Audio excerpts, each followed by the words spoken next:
आज हम एक नई कहानी पढ़ेंगे, नेताजी का चश्मा। ये कहानी नहीं है, कहानी का एक छोटा सा भाग है। चलो हम पढ़ते हैं। ये देखो नेताजी का चश्मा, सुभाष चंद्र बोस की प्रतिमा लगाई गई है और उनके बारे में कुछ बताया गया है। और ये कहानी लिखी है स्वयं प्रकाश ने। थोड़ा सा लेखक के बारे में आज हम परिचय पढ़ेंगे, तो देखिए।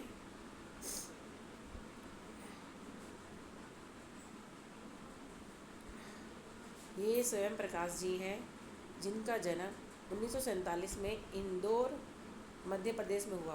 मैकेनिकल इंजीनियरिंग की पढ़ाई करके एक औद्योगिक प्रतिष्ठान में नौकरी करने वाले स्वयं प्रकाश का बचपन और नौकरी का बड़ा हिस्सा राजस्थान में बीता। ये वसुधा पत्रिका के संपादन से भी जुड़े रहे। वसुधा जैसे मैगजीन होती है ना, जैसे नोटबुक्स होती हैं, ऐसी पत्रिका जो हर महीने या मासिक रूप में निकलती थी, उसके संपादन में यानी उसको काम करने तो उसके एडिटिंग में भी ये जुड़े रहे। 8वें दशक में उभरे स्वयं प्रकाश आज समकालीन कहानी के महत्वपूर्ण हस्ताक्षर हैं।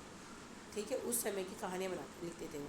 उनके 13 कहानी संग्रह प्रकाशित हो चुके हैं, जिनमें सूरज कब निकलेगा, आएंगे अच्छे दिन भी, आदमी जात का आदमी, संधान उल्लेखनीय। उनके बीच में विनय और ईंधन उपन्यास चर्चित रहे।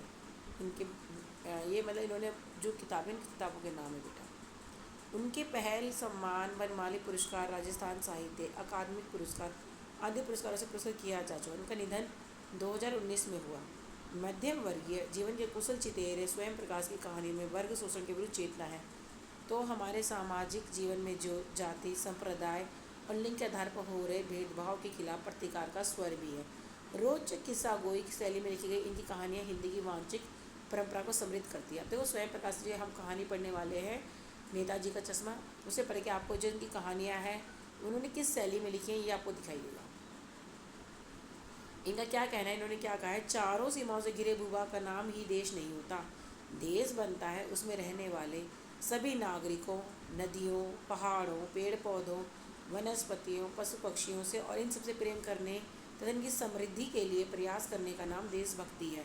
नेताजी का चश्मा कहानी कैप्टन चश्मे वाले के माध्यम से देश के करोड़ों नागरिकों के योगदान को रेखांकित करती है, जो इस देश के निर्माण में अपने अपने तरीके से सहयोग करते हैं। कहानी यह कहती कि बड़े ही नहीं, बच्चे भी इसमें शामिल हैं। चलो कहानी शुरू करते हैं। नेताजी का चश्मा।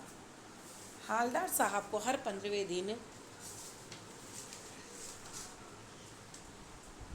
कंपनी के काम के सिलसिले में उस कस्बे से गुजरना पड़ता था। किस कस्बे से? उस कस्बे से गुजरना पड़ता था जिस कस्बे में नेताजी का मतलब नेताजी की प्रतिमा लगी है। देखो पढ़ेंगे आप और जानेंगे।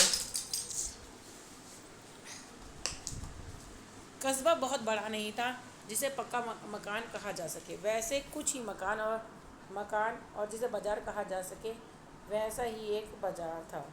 कस्बे में लड़कों का स्कूल, एक लड़कियों का स्कूल, एक सीमेंट का छोटा सा कारखाना, 2 ओपन एयर सिनेमाघर और एक ठो नगर पालिका भी थी। नगर पालिका थी तो कुछ ना कुछ करती भी रहती थी। कभी कोई सड़क पक्की करवा दी, कभी कुछ पेशाब घर बनवा दी, पेशाब घर यानी वॉशरूम बनवा दिए, कभी कबूतरों की छतरी भी बनवा दी, तो कभी कभी सम्मेलन करवा दिया।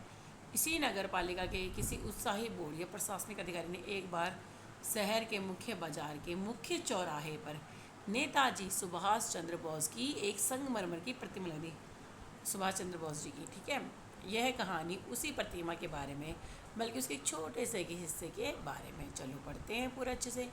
पूरी बात तो पता नहीं, लेकिन लगता है कि देश के अच्छे मूर्तिकारों की जानकारी नहीं होने और अच्छी मूर्ति की लागत, अनुमान और उपलब्ध बजट से कहीं बहुत ज़्यादा होने के कारण काफ़ी समय ऊहा-पोहा और चिट्ठी पत्री में बर्बाद हुआ होगा, और बोर्ड की शासन विधि समाप्त होने की घड़ियों में किसी स्थानीय कलाकार को ही अवसर देने का निर्णय किया गया होगा, और अंत में कस्बे के इकलौते हाई स्कूल के इकलौते ड्राइंग मास्टर, मान लीजिए मोतीलाल जी को ये काम सौंप दिया गया होगा, जो महीने भर में मूर्ति बनाकर पटक देने का विश्वास दिला रहे थे। जैसा कि कहा जा चुका है, मूर्ति संगमरमर की थी। टोपी की नोक में से कोट के दूसरे बटन तक कोई 2 फुट ऊंची होगी। हमने देखी थी ना अभी कितनी थी, जिसे कहते हैं बस्ट, और सुंदर थी। नेताजी सुंदर लग रहे थे, कुछ कुछ मासूम और कमसिन।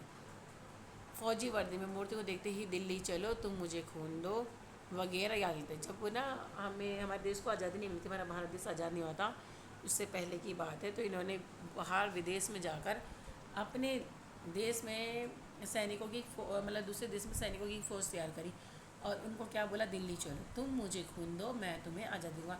तो ये उनके क्या थे, नारे थे। तो नारों को ऐसे उन्हें मतलब लोगों को उनके नारे याद आने लगे। इस दृष्टि से यह सफल और सराहनीय प्रयास था। केवल एक चीज़ की कसर थी जो देखते ही खटक गई, नेताजी की आंखों पर चश्मा नहीं था। यानी चश्मा तो था लेकिन संगमरमर का नहीं था, एक सामान्य और सचमुच के चश्मे का चौड़ा काला फ्रेम मूर्ति को पहना दिया गया था। हालदार साहब जब पहली बार इस कस्बे से गुजरे, कस्बे मतलब इस मतलब गली से गुजरे थे, किसी नगर से गुजरे थे, जगह से गुजरे थे, तो चौराहे पर पान खाने रुके। क्या खा रहे थे, पान खाने रुके।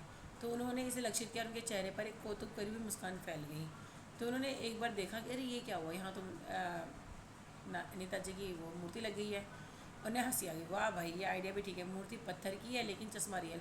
जो मतलब कलाकार था उसने तो पत्थर की मूर्ति बना दी, लेकिन वो चश्मा लगाना भूल गया था, चश्मा किसी और ने लगाया था, इसलिए चश्मा क्या था, रियल था। तो पढ़ो कैसे है ये। जीप कस्बा छोड़कर आगे बढ़ गई, तब भी हालदार साहब उस मूर्ति के बारे में ही सोचते रहे।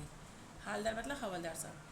अंत में इस निष्कर्ष पर पहुंचे, कुल मिलाकर कस्बे के नागरिकों का यह प्रयास सराहनीय ही कहा जाना चाहिए।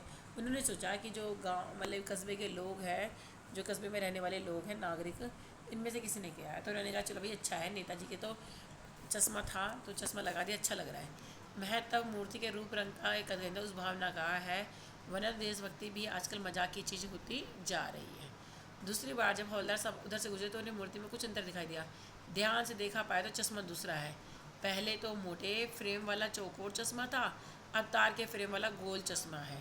पहले मतलब किसी ने मोटे फ्रेम वाला चश्मा लगा दिया तो चौकोर लगा दिया था, है ना, शेप कहती उसकी चौरस थी, यानी स्क्वायर में था। और अब स्क्वायर में या रेक्टेंगल शेप में था। अब जो तार के फ्रेम वाला गोल चश्मा था, क्योंकि किसी ने सोचा होगा कि भाई नेताजी तो गोल चश्मा पहनते थे, तो उन्होंने क्या करा, गोल चश्मा लगा दिया।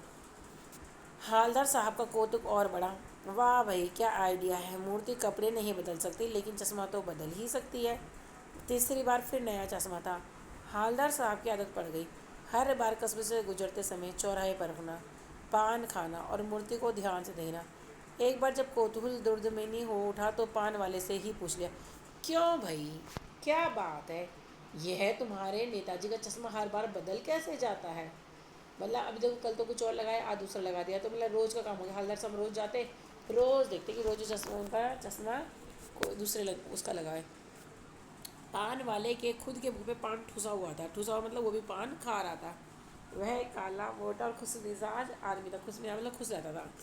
हालदार साहब का प्रश्न सुना, वह आंखों ही आंखों में हंसा, उसकी तोंद थिरकी।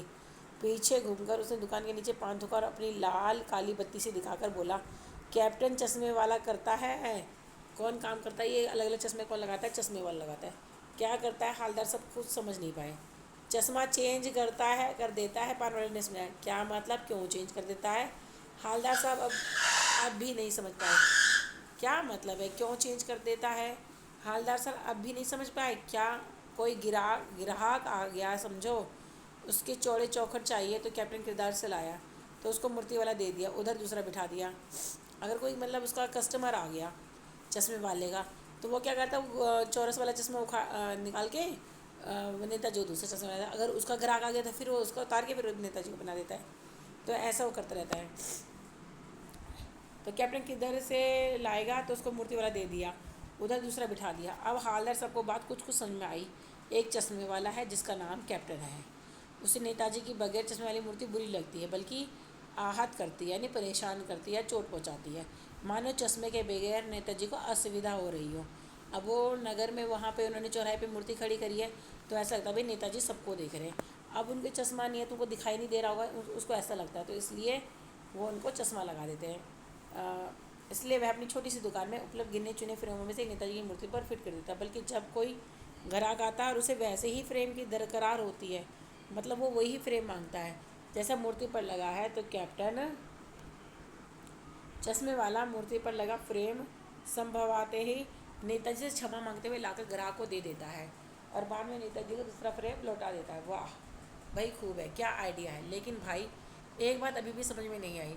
हालदार साहब ने पान वाले से फिर पूछा, नेताजी का ओरिजिनल चश्मा कहाँ गया। पान वाला दूसरा पान मुंह में ठूस चुका था। दोपहर का समय था, दुकान पर भीड़ भाड़ अधिक नहीं थी। वह फिर आंखों ही आंखों में हंसा, उसकी तोंद थिरकी।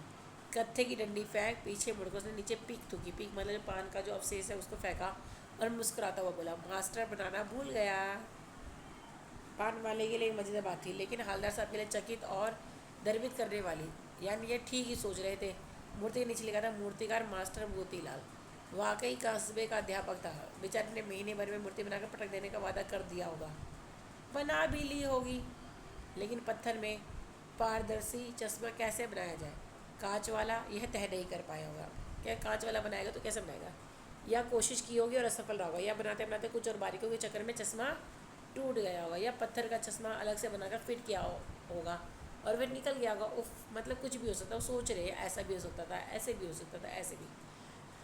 हवलदार साहब को हालदार साहब लिखा है यहाँ पे, इसका मतलब है हवलदार साहब।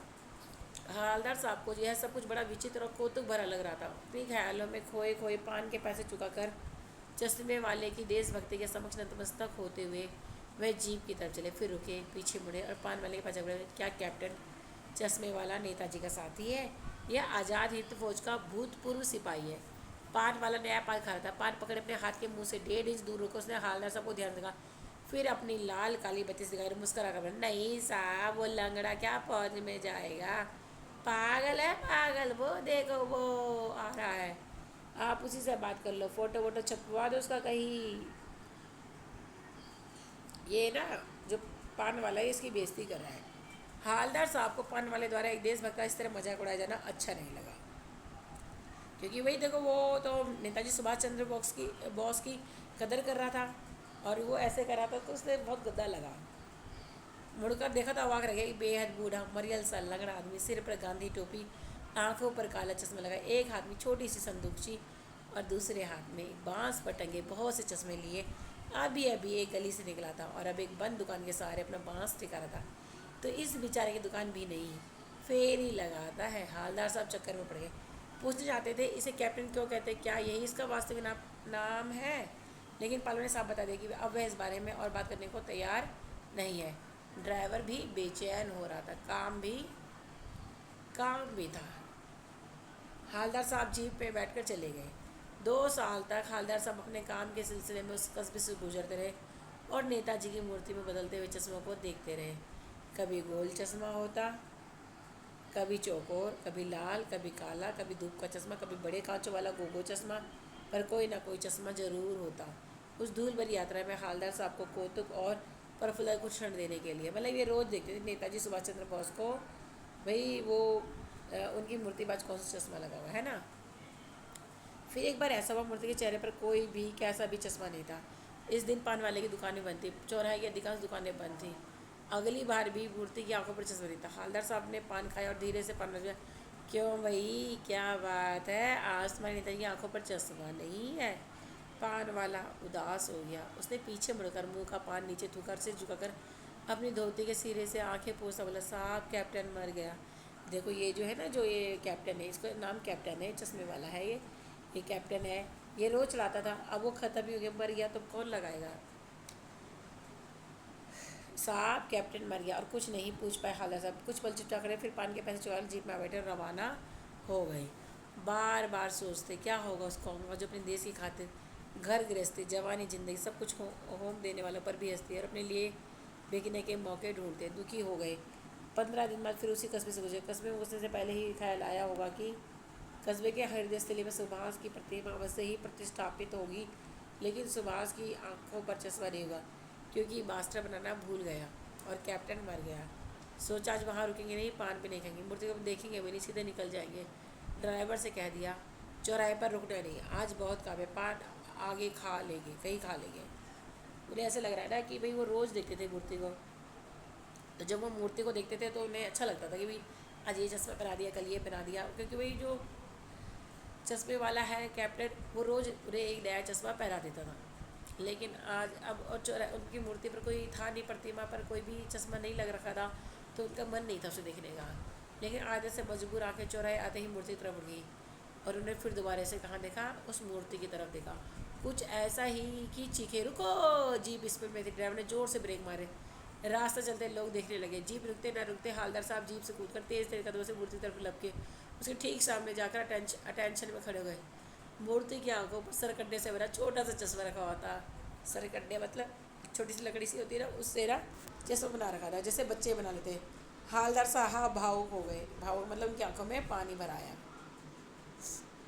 देखो मतलब किसी ना किसी ने तो उनके लिए चश्मा बनाया। पहले नेताजी का चश्मा कैप्टन बना था, चश्मा लगा था। आज किसी बच्चे ने उनकी आंखों पर चश्मा लगा दिया। तो कितनी प्यारी कहानी, कितनी हृदय से भरी हुई है, और कितना सारा इसमें प्रेम है अपने देश के लिए। कितने लोग देशभक्त हैं, और छोटे से बच्चे ने भी ये काम करा।